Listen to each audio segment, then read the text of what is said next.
तो माड़ो में अगर हमने की है एगो रसम होला कि माई या बहन सिखा के भेजेला लोग बबुआ माड़ो में जइह तो रुसी शंकरू जी अपना ससुराल गई रहन माड़ो में रुसल रहन तो गहना गुड़िया पैसा पार्वती जी खाती ना वो गांजा भांग खाती। देखी पार्वती जी के माता जी कहत रही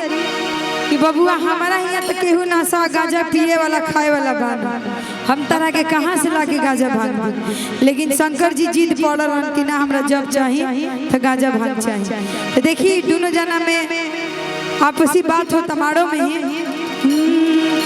कि माड़ो में रूसल बाड़े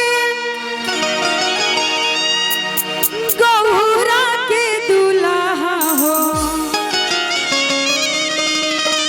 कि माड़ो में रूसल बाड़े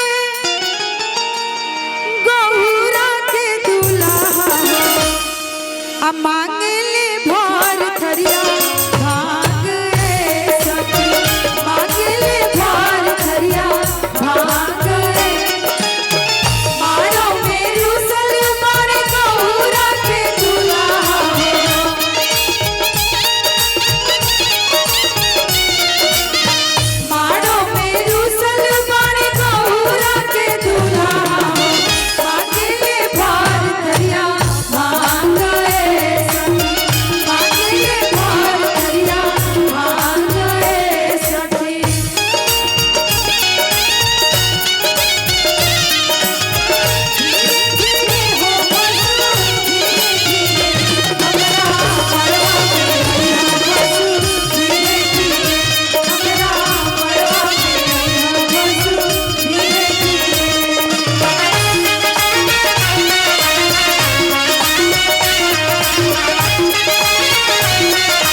पार्वती जी के माता जी कहत रही